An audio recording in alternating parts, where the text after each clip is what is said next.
bonsoir tout le monde, ici le Gentleman 14 et bienvenue à ce nouvel épisode du Double Tour. Cette semaine, en tout cas je suis en plein blitz avant le Gentleman's Team Tournament en fin de semaine. Donc je suis quand même assez chargé avec les derniers préparatifs. Mais je me suis dit qu'on pourrait faire quand même un petit épisode cette semaine. Rien de bien compliqué. On a des news qui sont sorties. On a les Battle Force qui ont été révélés pour la saison estivale pour Age of Sigmar. On va aller regarder ça. Puis après, on va jaser de Ionis Cryptborn et Beltanos. Donc, les deux nouveaux modèles qui ont été révélés là, à travers le preview de Warhammer Day qu'on a eu l'autre jour. On nous a donné leur War Scroll et on nous a donné des informations un peu aussi sur l'Army of Renown, dans lesquelles ils vont se trouver dans le nouveau Dawnbringer. Fait qu'on va aller regarder ça. Je les ai skimmés. Je veux dire, les War Scrolls, je les ai vus rapidement. Les Army of Renown's Ability, pas vraiment.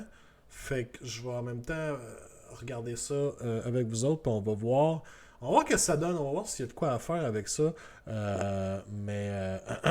Avant toute chose, comment ça va, guys? Comment ça va? Thanos, ouais, belle Thanos, effectivement. Il manquerait juste un gant dans la main, puis on serait rendu là. Je pourrais allumer ça, ça aiderait. David, je sais que tu te lèves à 4h30 samedi matin. Ben hâte de te voir. Ben hâte de te voir, David. On prend une petite broue. Une petite broue certain.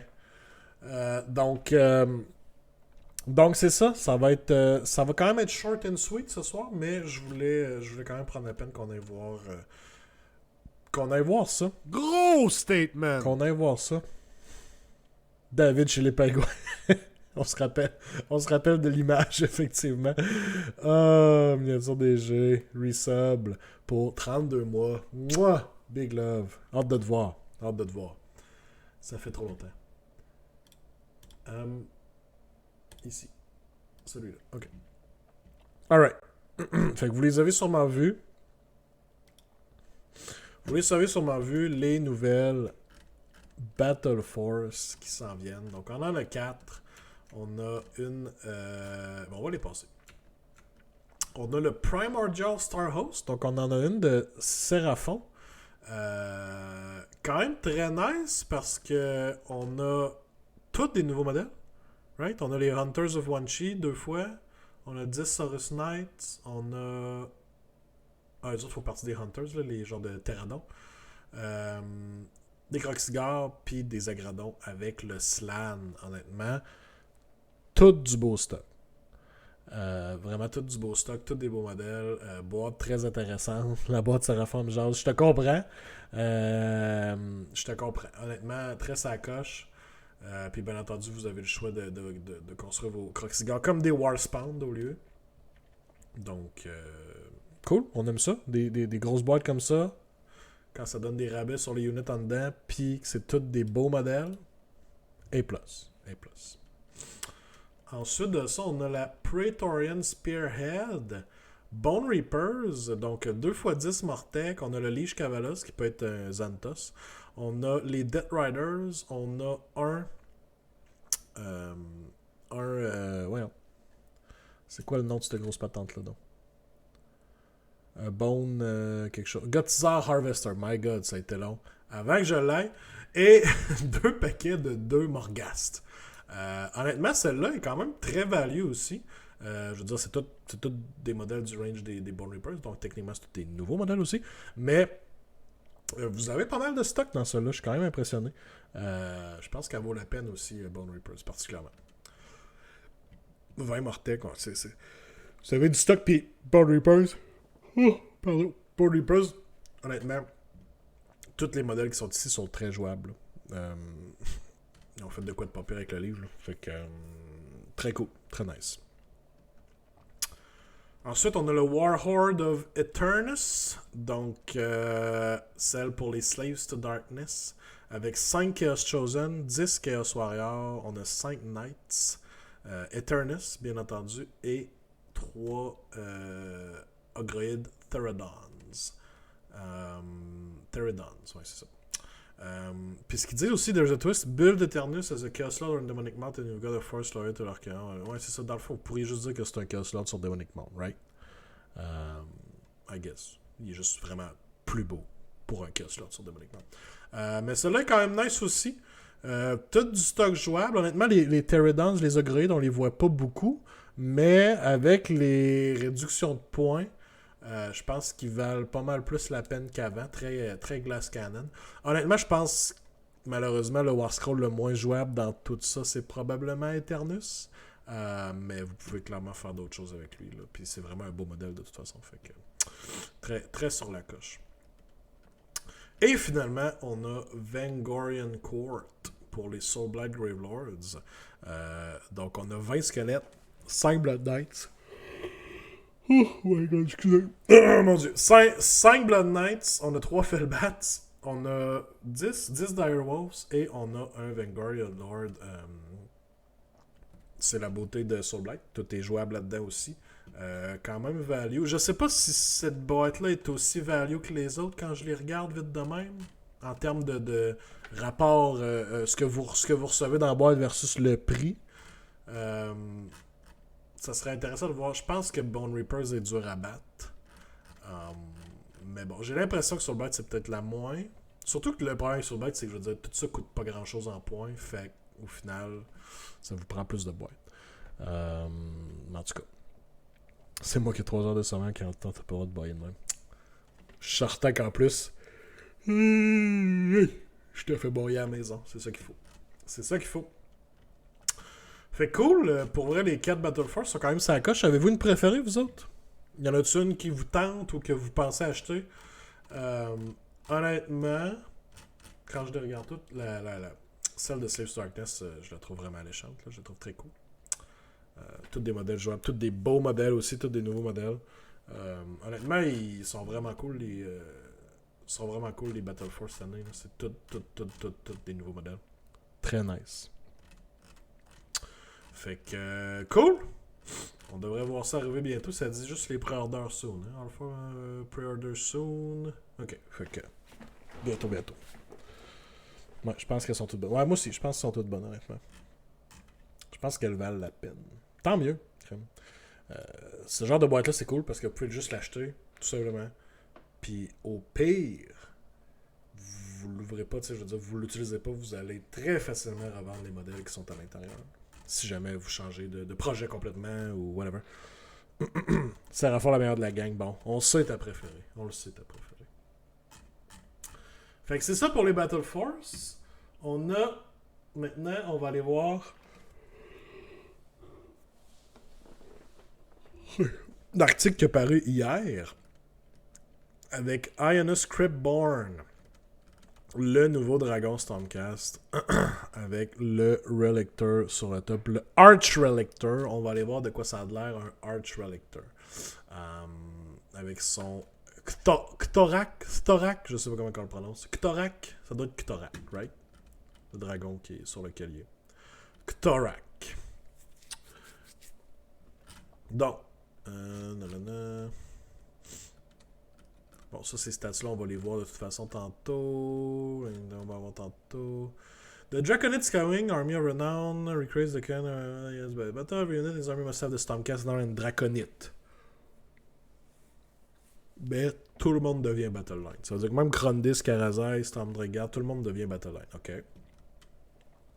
Ok. PL qui dit je vends plus mes Stormcast. Draconid Guardian des armies of selfless bodyguards who for their own safety to intercept attack named the Warden of the Soul. Ok, fait qu'ils ont un bodyguard 4+, pour Ionis, quand même nice. Ça, c'est dans un battle trait de la Army of Renown. With 3 pouces, c'est un Stormdrake Guard. 4+, tu l'as. Ok, fait que c'est un bodyguard, tout simplement. Et ensuite de ça, on a des Monstrous Rampage. On a Stun et Impact Tremors. Donc, Stun, c'est un enemy unit à 3 pouces. On roule un dé sur un 3+, moins 1 au Wound Roll par cette unit-là. Quand même nice. Ça reste sur un 3+, mais c'est la même chose qu'un Roar, par exemple. Surtout si vous avez déjà utilisé Roar, ça vous donne juste une Monstrous Rampage de plus à faire avec vos dragons. Surtout si vous faites une armée de Oops All Dragons, on s'entend que vous allez vouloir des Monstrous Rampage, anyway. Fait que non, c'est quand même cool. Puis Impact Tremors, c'est réduire le pile-in. Hein. C'est juste 1 pouce de pile-in. Ce qui peut être intéressant aussi, surtout contre des grosses units. Fait que juste donner des options de Monstrous Rampage à une armée de dragons, je pense que c'est quand même winner comme move. Là. On en veut. 3 new prayers for Ionis, a spell for Crandis, a unique grand strategy, and 3 battle tactics. Ok, fait qu'on n'a pas toutes. Mais ça nous donne une idée de ça va être quoi le Draconite Skywing. Puis on a eu le War Scroll, bien entendu, qu'on va aller voir immédiatement, de Ionis Cryptborn. Lui, je l'ai vu un petit peu plus que celui de Beltane. Ça fait que 16 wounds, 3 plus save. Commence un move à 14 qui dégrade, 9 de bravoure. On a Spirit Scouring Flames, donc un shooting à 12 pouces, 9 attaques, 3 plus, moins 2, 1. Par contre, ils ont une habilité spéciale. Ça. Each time a wound caused by an attack made with Spirit Scouring Flames is allocated to an enemy unit, that unit is soul burned. At the end of each hero phase, roll dice for each soul burn unit. If the roll is equal to or less than the number of the current battle round, that unit suffers des 3 mortal wounds. Equal to or less, ça veut dire que plus la bataille avance, plus c'est facile. When a player is ability allows them to heal any wounds, instead of healing wounds, allocated so the unit is no longer soul burn. Ok, fait que quand ils essayent de se healer, s'ils sont soul burned, sont obligés de ne plus se healer puis de plus être soul burned à la place. Puis c'est. Fait que ça encourage à splitter vos 9 attaques pour juste allocate une wound à chaque unit. Parce que c'est à la fin de chaque hero phase, vous roulez un dé.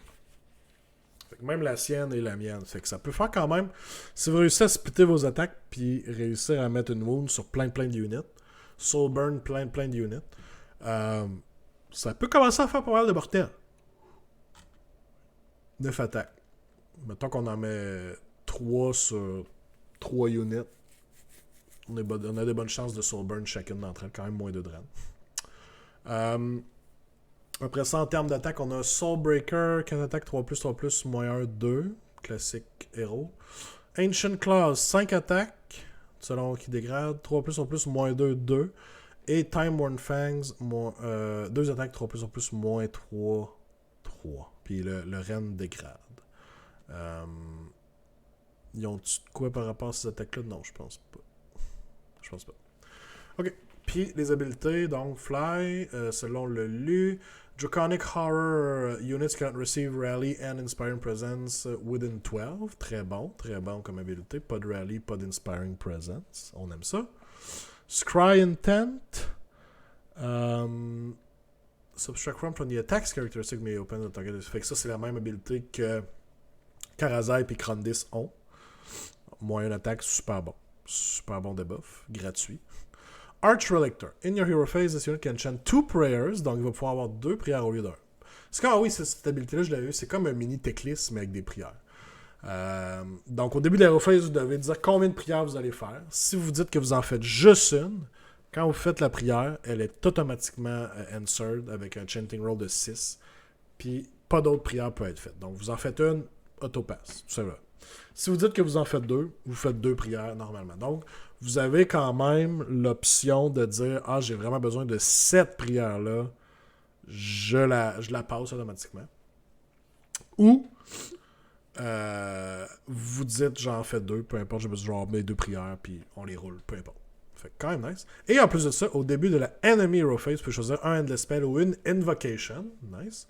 Within 12 units et rouler un dé sur un 2+. Le Endless Spell, le Dispel ou le Invocation est banished. Très bon, très fort. Pouvoir enlever les Endless Spell gratuitement, c'est tel que tel. Surtout, je pense une invocation, c'est très nice. Je veux dire, un priest peut déjà le faire, mais d'habitude, il faut qu'il sacrifie sa prière. Mais là, de le faire sur un 2+, très nice. Korn commence à suivre, effectivement, ça va être bon contre les armées. Surtout Korn qui utilise l'invocation, on en a dans Daughters of Cain ou dans Farsayers, moins courant. Je dirais que Korn, c'est surtout la grosse affaire ici qu'on peut commencer à enlever. Et Lightning Tempest, c'est sa prière à lui.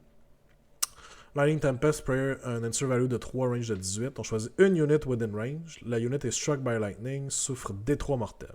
Ensuite de ça, on roule un dé. Sur un 1-2, il n'y a rien qui se passe. Sur un 3+, on choisit une enemy unit en de 3 pouces de la last unit qui est struck by lightning. La unit souffre D3 mortel. Keep rolling this way. Fait que ça saute d'une unit en unit. Jusqu'à ce qu'il n'y ait plus d'enemy unit within 3. Puis une unit ne peut pas être affectée par la prière plus qu'une fois. Ça veut dire que ça ne peut pas juste bouncer entre 2 units à l'infini sur des 3+.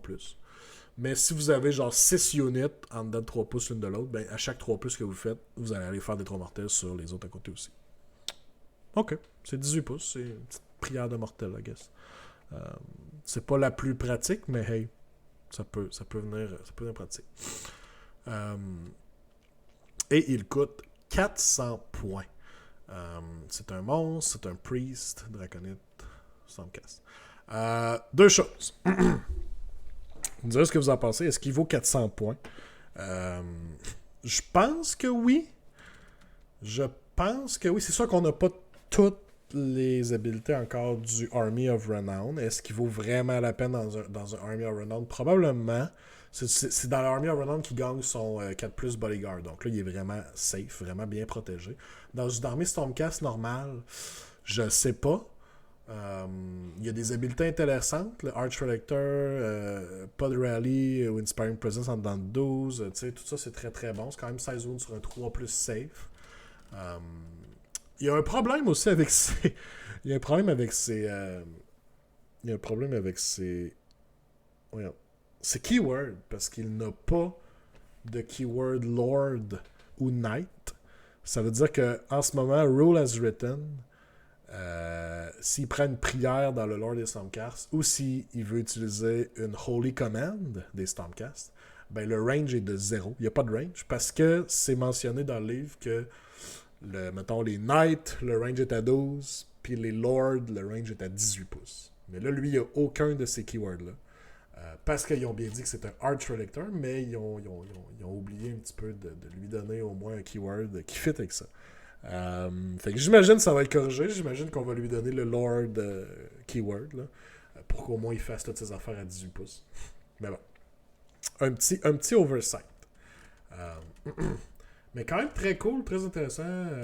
J'ai hâte de voir. C'est sûr que ça va nous prendre le reste de la Army of Renown. Par contre, il n'est pas attitré à aucune sous-faction. Il n'y a pas de chamber d'attitré. Avant aussi, il était Hammer of Sigmar, comme Venus Hammerhand. Maintenant, il est parti des Hammers of Sigmar. Et ça veut dire qu'il peut bénéficier des autres sous-factions. Est-ce qu'il y a des bonus intéressants pour lui ailleurs? Peut-être pas nécessairement pour lui, mais ça veut dire que on peut rester... on peut quand même l'inclure dans une liste qui est plus buildée alentour de d'autres units pour la sous-faction, par exemple. Puis lui va quand même pouvoir fitter dans la liste. Fait que... Très cool, très nice. C'est sûr que c'est pas le plus gros cogneur en termes de dégâts, mais je pense qu'il est pas là pour ça. Je pense que c'est vraiment un multiplicateur il est là pour buffer, débuffer, être tannant, faire les prières, réussir ses prières. C'est une pièce intéressante. C'est pour ça que je sais pas le 400. C'est peut-être un peu cher le 400. Peut-être un genre de 380, 360 serait mieux. Mais je l'ai pas au final. Je l'ai pas. Par contre, on m'a dit que Sylvaneth, c'était encore meilleur. Et là, Sylvaneth, je l'ai zioté à peine. J'ai pas vu grand-chose. Fait que je vais aller lire ça. Tellement un beau modèle, là, ce modèle-là. Tellement insane. Tellement insane. OK. Donc. Bon, ça, c'est les règles qu'on va voir tantôt. The Evergreen Hunt, un army of renown avec des Arch Revenants, des Kurnoth Hunters, des Revenant Seekers et des Spite Rider Lancers. Tout le monde est captive Harmonies of the Hunt that resonate with the primordial melodies within them. At the onset of each battle, they pick an enemy unit to be their quarry. At the onset of each battle, ça veut dire au début de la game, on choisit une enemy unit pour être le quarry, and by chasing down they add new cores. OK. At the start of each battle round, ok, à chaque battle round. After the priority roll has been, each must determine the hunting harmony for that battle round, starting the first turn. Hunting harmony is made up of a number of chords. You start with 0 chords and receive 1 chord from the following. Si un friendly Beltanas est sur le battlefield, pour chaque friendly Evergreen unit wholly within the same large quarter as the battlefield as the quarry. J'imagine le quarry, c'est juste une fois qu'on le choisit au début de la game, I guess. Je sais pas. For each quarry destroyed during the battle. As the battle progresses, the song turns from discordant to mellifluous, granting a range of boons. Donc, add up the number of chords received and consult the hunting harmony table to see which effects apply to your army.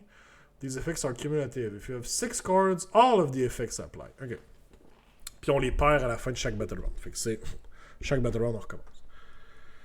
0, il n'y a rien. 1, simple. Add 1 to run rows and charge rows pour finir unit wholly within the same large quarter. Fait qu'il va falloir être tout le temps, pour bénéficier de ces buffs-là, j'imagine, il faut être dans le même cadran, le même quarter que le query. Le query, ça va être genre une grosse unit qu'on veut tuer absolument. Tuneful. Fait que ça, c'était 1 au run et au charge roll, quand même. Nice. Toujours bon pour ajouter des charge rolls. Add 1 to hit rolls. 2, c'est add 1 to hit and wound rolls pour les attaques affecter les melee weapons qui target un enemy unit. Wholly within... Ah, c'est pas obligé d'être le quarry. C'est dès qu'il y a un enemy unit dans le même large quarter que le quarry. Query, c'est une cible. Tu déclares un unit comme ton query. Dans le fond, c'est ça. Ça arrive juste une fois au début de la game, j'imagine, right? C'est un peu le bout que j'ai pas, là. À moins qu'il l'ait parlé tantôt, puis j'ai pas vu.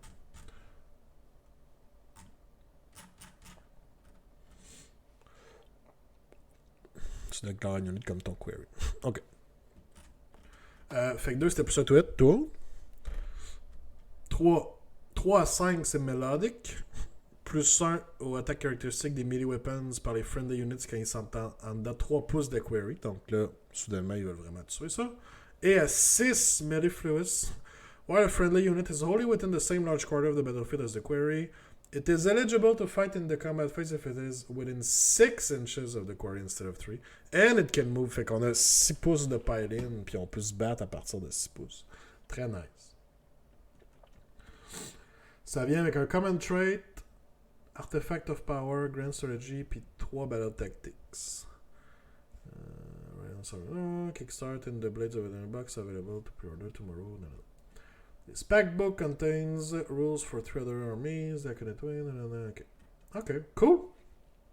Ça a l'air nice. Alors, on va voir le War Scroll que j'ai vu très brièvement. Je pense que j'ai juste vu les stats. J'ai pas vu les habilités là-dessus. J'avais vu le 14 wound, 3 plus save. 12 de move, quand même assez rapide pour Beltanas. 12 de move, 9 de bravo.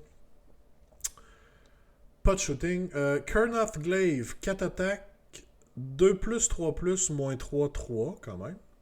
Et Razorlike Mandibles, 4 attaques, 4 plus, 3 plus, moins 2,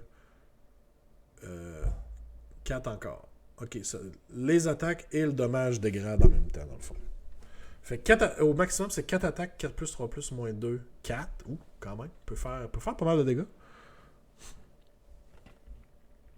Quand tu vas sortir sur War Scroll, sors le War Scroll d'arrière.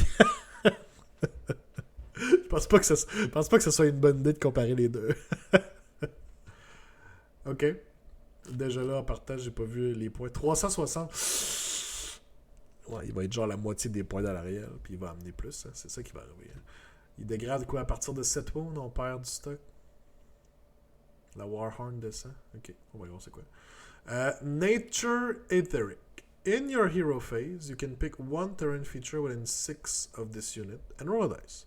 On a 3+, pick one scenery rule from the mysterious terrain. Okay, to apply that terrain feature for the rest of the battle. The other battle already has a scenery rule, replaced by one that you pick. Fait que vous pouvez vous donner genre plus un to cast ou des affaires même. The terrain feature is also considered by you to be an overgrown terrain feature. Ok. Ça c'est in your hero phase. Fait qu'il peut le faire tout le temps. Il y a un ward de 5+. Oh, j'avais pas vu ça. Fait que c'est 14 wounds sur un 3+, 5+. Ouh! On est rendu dans du Nurgle, là. Très nice. Mantle of Leaves. Kernati Warhorn. Sylvanet units wholly within range of this ability can attempt to charge even... Oh, run and charge. Ça commence à 18 pouces. Oh, nice. C'est pas pour comparer? Ok, j'irai voir le War Scroll de l'Ariel après. Fait qu'il donne Run and Charge, Holy within 18 de lui, tout le temps. Puis ça dégrade, là, mais quand même. Ouh. Nice. Surtout qu'on peut avoir facilement... Le premier truc des mélodies, tantôt, c'était plus un run, plus un charge. Fait qu'on a déjà ça en partant, quasiment. Et The Unending Hunt, you can use the command ability at the start of your movement phase. The unit that receives the command must be a friendly 7 unit. That unit can retreat and still charge later. Ouh. Fait qu'il donne Run and Charge, puis il donne Retreat and Charge. C'est une commande pour Retreat and Charge, mais quand même, Retreat and Charge, ça peut être très, très, très fort.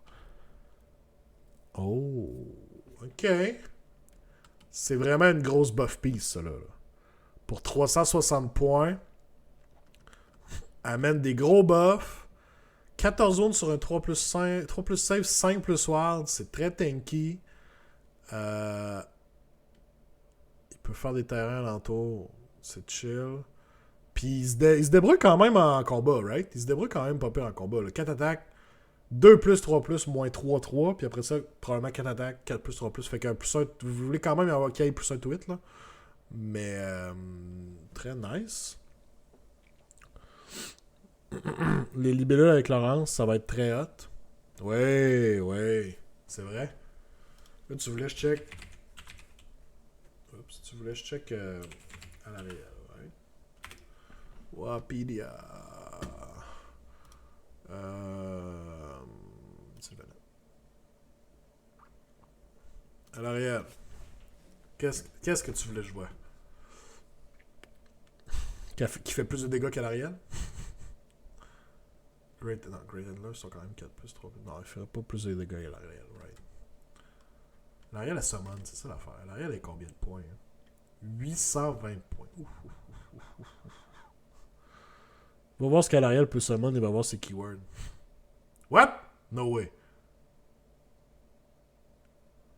Dryad, Tree Rev, Spite Rev, Kernot Hunters, Branch... Y a-tu Kernot Hunters? Arrête. Kernot Hunters? What the fuck? T'es en train de me dire que... Non, ça se peut pas. Then you move it to one of the following units. One Kernot Hunters unit of up to 3 models. Wait. C'est clairement une erreur, mais il y a le keyword. Wait. Oh my god, ça serait... C'est sûr, ça restera pas. Là. Ça fait pas de sens, là, mais ça serait OP, man. Tu viens de couper en deux le prix de l'Ariel juste avec ça. Tu viendrais summoner Beltanos. Ouf, ça serait genre le meilleur summon du jeu. Summon Beltanos sur la table. Merci, bonsoir.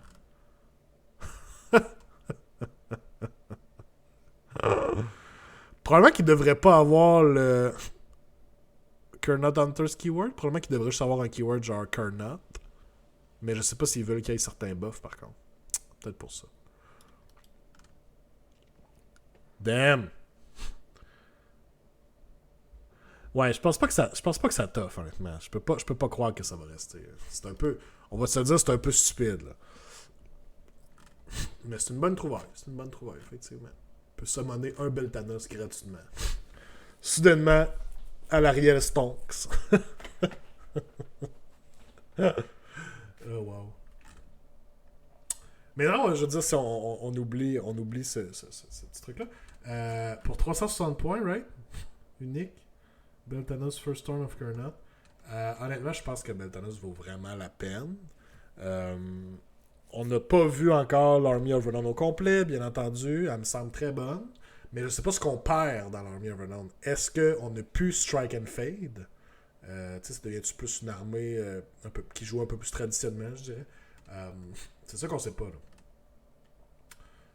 Fait que j'ai hâte de voir le reste, parce qu'on l'a vu dans d'autres Army of Renown, on perdait la plupart des habiletés d'allégeance de l'armée normale. Fait que là, est-ce qu'on perd le Strike and Fade? Est-ce qu'on perd les Sylvanettes, les Awakened Wildwood? Est-ce qu'on perd les Wildwood? Est-ce qu'on n'a plus besoin d'utiliser? Je sais pas. Mais je pense que dans son Army of Renown, il est clairement auto-include. Clairement. Est-ce que dans d'autres armées, il va être encore bon. Tu sais, il vient quand même, il amène quand même des habiletés toutes intéressantes, toutes utiles en dehors de son Army of Renown. Donner Run and Charge, c'est super bon. Donner un Retreat and Charge, c'est super bon. Même le Scenery peut être très intéressant pour changer une Scenery qu'on n'aime pas là, à côté de lui. Puis c'est un bon hitter. Je pense qu'il peut faire du dégât quand même. C'est rare des summons de Hero Name, ouais, c'est ça. Puis ça fait peu de sens généralement de summoner des héros nommés comme ça. Là. Fait que je comprends aussi. Là. Mais non, très très cool. 360 points, je pense qu'il vaut la peine. Je pense qu'on va le voir. Mais là, c'est ça. J'ai hâte de voir un peu les. Hâte de voir un peu le reste des règles des Army of Renown. Malheureusement, on n'a pas comme les dernières pièces du puzzle. Mais je pense que lui et Ionis Cryptborn vont valoir la peine tous les deux. Peut-être un peu plus Beltanos à date. Mais clairement, on va voir. C'est des dragons. Là. On va voir des armées full dragons. Là, c'est sûr et certain. C'est sûr et certain. À l'Ariel qui summon Beltanos. C'est sûr qu'on n'est pas les seuls à avoir trouvé ça. Là. Ça doit déjà s'être peut-être parlé en ligne là, par le monde. Ça a déjà dû être trouvé. C'est quelque chose. C'est quelque chose. Alright. Je pense que c'était tout pour ça. Il n'y avait pas vraiment eu d'autres articles particuliers. C'est quoi le Rumor Engine? J'ai même pas vu le Rumor Engine. What's that? Ooh.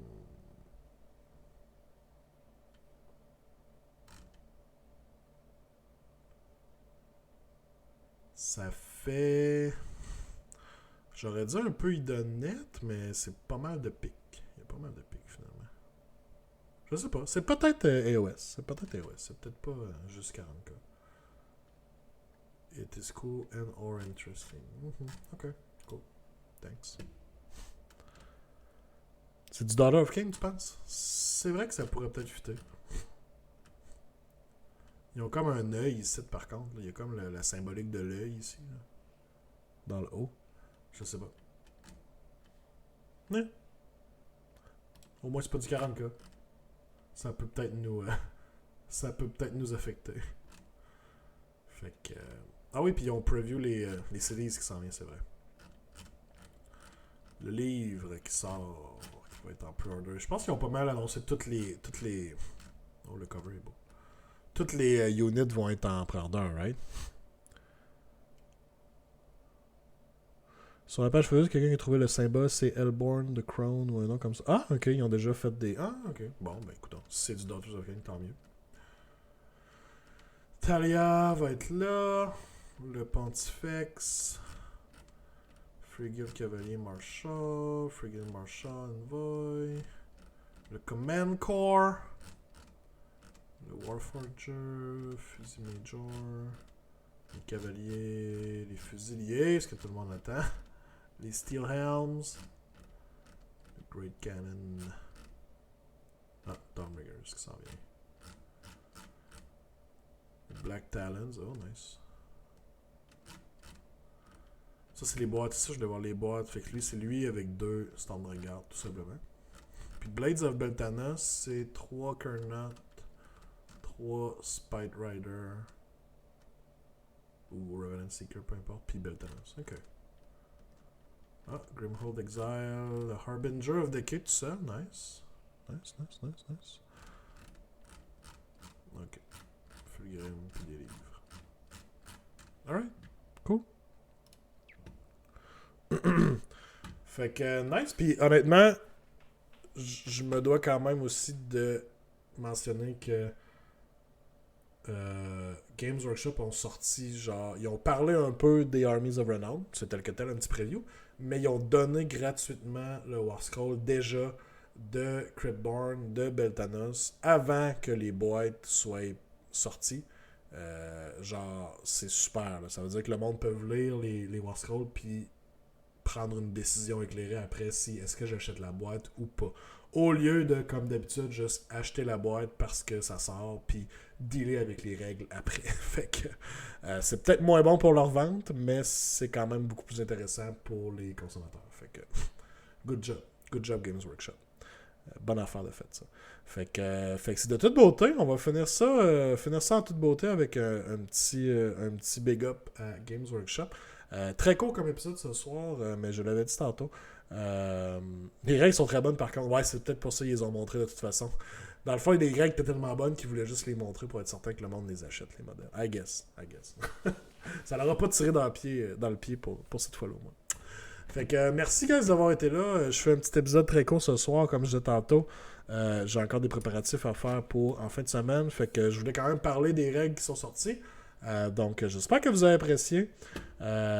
Pour ceux qui vont être là en fin de semaine au Team Tournament, on se dit à bientôt. Puis sinon, je vous retrouve la semaine prochaine pour faire un petit recap. Fait que bonne soirée guys. Bye bye.